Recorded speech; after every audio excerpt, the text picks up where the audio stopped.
Film to நேர் வெங்கடேஷன் பணிவான வணக்கங்கள். கரகாட்டம் படம் நீங்கள் யாருமே மறந்துருக்க மாட்டீங்க. கிட்டத்தட்ட மதுரையில் ஒரு வருஷம் ஓடின படம். இன்றைக்கி வரைக்கும் அந்த படத்தில் ஒரு மைல்கல்லாக இருக்கக்கூடிய அந்த வாழைப்பழ காமெடிக்கு நிகராக இதுவரைக்கும் எந்த காமெடியுமே வரல. ரொம்ப கம்மி பட்ஜெட்டில் கருமாரி கந்தசாமி அவர்கள் எடுத்த படம் மிகப்பெரிய லெவலில் வசூலை கொடுத்து அவர்களுக்கு பொருளாதார ரீதியாக ராமராஜன் 3 தேட்டரே வாங்கினார். தங்கம் தேட்டருன்னு சொல்லி 3 தேட்டரே வாங்கி அந்த படத்தை ஓட வச்சார் அப்படின்லாம் சொல்லப்படுகிறது. அந்த படம் ஹிட் ஆனோன்னா ஒரே நாளில் 35 படங்களுக்கு ராமராஜன் அவர்கள் ஹீரோவாக நடிக்கிறதுக்கான அட்வான்ஸ் பெற்றார். அந்த காலத்தில் சமகாலத்தில் இருந்த ரஜினி, கமல், மோகன் போன்றவர்கள்லாம் பயப்படும் அளவுக்கு மிகப்பெரிய ஒரு ஹீரோவாக வலம் வந்தவர் யாருன்னா திரு ராமராஜன் அவர்கள்.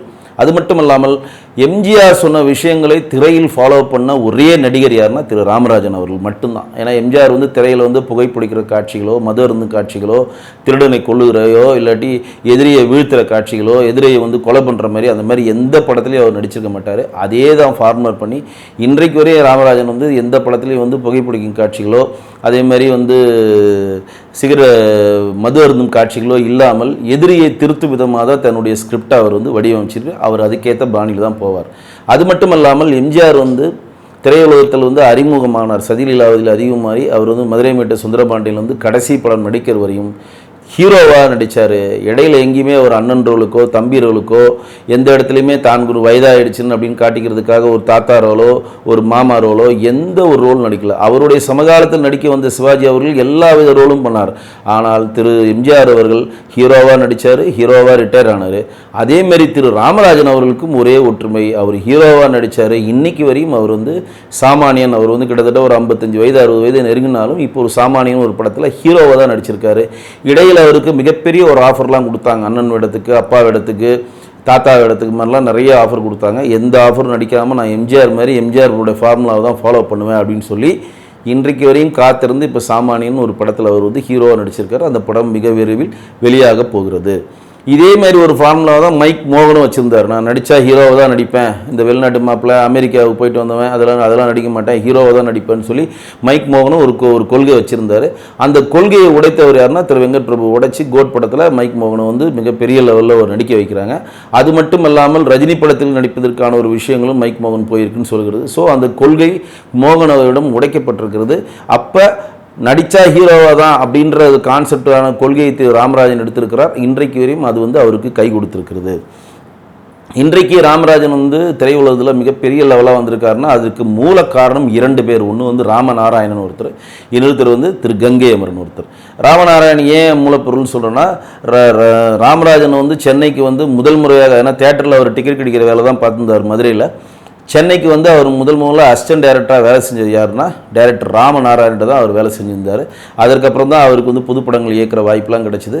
அவரே சொந்தமாக அவரே தன்னுடைய முயற்சியால் 4 படங்களை இயக்குனார் ராமராஜன். அதற்கப்புறம் தான் கங்கை அமரனுடைய அறிமுகம் கிடைச்சி அதற்கப்புறம் கங்கை அமரன் தொடர்ந்து அவர் வைத்து படம் எடுத்தார். அதில் மிகப்பெரிய ஹிட்டான படம் தான் கரகாட்டக்காரன். அதுதான் 2 பேர் முக்கியமானவர்கள் சொன்னேன். ஒன்று அவர் திரையுலகத்துக்கு தன்னை உதவியாளர் சேர்த்துக்கொண்ட ராமநாராயணன் அவர்கள், 2வது தன்னை திரையுலகத்தில் ஒரு மிகப்பெரிய உச்சத்துக்கு கொண்டு சென்ற திரு கங்கை அமரன் அவர்கள். இப்போ என்ன சர்ச்சை அப்படின்னு பார்த்தீங்கன்னா, இப்போ சர்ச்சை என்னென்னா, இப்போ கங்கை அமரனுடைய மகன் அவர் தான் கோட் படத்தினுடைய டைரக்டர் வெங்கட் பிரபு. வெங்கட் பிரபுவோடைய டீமுடைய ஒட்டுமொத்தமாக அவங்க டீமுடைய படத்தினுடைய அடிநாதம் எதை சொல்லணும்னா தண்ணி அடிக்கிறது, சிகரெட் பிடிக்கிறது, இதுதான் அவங்களுக்கு ஒரு மிகப்பெரிய ஒரு அடிநாதமாக எல்லா படத்துலையும் வச்சுருப்பாங்க. அதுக்கு ஒரு பாட்டெல்லாம் வச்சுருப்பாங்க. இப்போ கோட் படத்தில் கூட அந்த மாதிரி ஒரு பாட்டு தண்ணி அடிக்கிறத பற்றி சாம்பியன் திறக்கணும் அப்படின்னு சொல்லி ஒரு வரி கூட வச்சதாக கூட கேள்விப்பட்டேன். ஸோ தன்னுடைய ரசிகர்கள் விரும்புகிறாங்களோ இல்லையோ தன்னுடைய டீமை மிக சந்தோஷமாக வச்சுக்கிட்டு ரொம்ப ஒரு கேஷுவலாக தண்ணி அடிக்கிறது எந்த தவறும் இல்லை, தண்ணி அடிக்கிறதுலாம் ஒரு சாதாரண விஷயந்தான், ஆல்காலிக்கெலாம் இன்றைக்கி சாதாரண விஷயந்தான் அப்படின்றத ஒரு ஊக்குவிக்குமாக தான் அவருடைய எல்லா படத்துலையுமே இருக்கும். குறிப்பாக இப்போ பார்த்தா நீங்கள் சென்னை 28 படத்தில் பார்த்தீங்கன்னா பிரேம்ஜியோட நைட் அப்படியே துடிப்பார். திடீர்னு பாட்டில் வேணும்னு சொல்லி எல்லாட்டி சரக்கடிங்கன்னு வாங்குவார். வரமாட்டேன்னா அப்புறம் அந்த ட்ரெயினுடைய டிடிஆர் வருவார். அவர்கிட்ட வாங்க சார் நம்ம 2 பேர் சாப்பிட்லாம் சார் சரக்கு தெரிஞ்சு அந்த சரகுக்காக உயிரே எடுப்பாங்க. ஒட்டுமொத்த சரகுக்காக எடுக்கப்பட்ட படம் தான் கோவா படம். இப்படியெல்லாம் அந்த சரக்கை நோக்கியே தான் அவங்களுடைய படங்கள் நகர்ந்து கொண்டிருக்கிறது.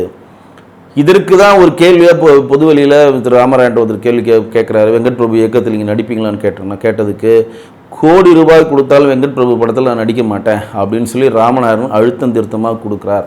அப்போ எந்த வெங்கட் பிரபுனுடைய தந்தை தனக்கு வாழ்வளித்தாரோ அவருடைய மகன் படத்தில் நான் நேரடியாக நடிக்க மாட்டேன்னு சொல்லி ராமராஜன் சொல்கிறாருன்னா, அப்போ இவர் எந்த அளவு ஆல்காலிக்கை நோக்கி எந்த அளவு சரக்கை நோக்கி நடிச்சிருப்பார், தன்னுடைய படத்தில் வச்சுருப்பாருன்னு கேட்டால் பாட்டாகவும் வைக்கிறாங்க. ஏன்னா மச்சி ஓப்பன் த பாட்டில் அப்படின்னு சொல்லி பங்காத்தால பாட்டாகவே வச்சுருப்பாங்க. அந்த மாதிரி ரசிகர்கள் தான் நம்மள்ட்ட இருக்கிறாரு. இவர் இன்பில்ட்டாக திங்க் பண்ணி இந்த மாதிரி பண்ணுறாரா? இப்போ லேட்டஸ்ட்டாக கூட அசோக் செலவு நடிச்ச ஒரு படத்தில் கூட இப்போ தான் ஆணும் பெண்ணும் சேர்ந்து சரக்கு அடிப்பாங்க. அந்த மாதிரிலாம் ஒரு சீன் வச்சுருப்பார் அவர். அப்போ இங்கே இருக்கக்கூடிய இளைய தலைமுறைகள் போதையை நோக்கி நகர்றதை எப்படி இவங்க கொண்டு போகிறாங்கன்னா, குடிக்கிறது தப்பு இல்லை அப்படின்ற ஒரு கான்செப்டில் தன்னுடைய பக்கத்தில் பூத்துறதுனால எம்ஜிஆர் பாணியில் வெளிவந்த திரு ராமராஜன் அவர்கள் எந்த ஒரு கெட்ட சகவாசம் சம்மந்தப்பட்ட காட்சிகள் நடிக்க மாட்டேன்றதில் உறுதியாக இருக்கிறவர்கள் நேரடியாக நெத்திப்புட்டில் அடித்த மாதிரி சொல்லியிருக்கிறார். வெங்கட் பிரபுவுக்கு இயக்கத்தில் நான் நடிக்கணும், 100 கோடி கொடுத்தாலும் நடிக்க மாட்டேன்.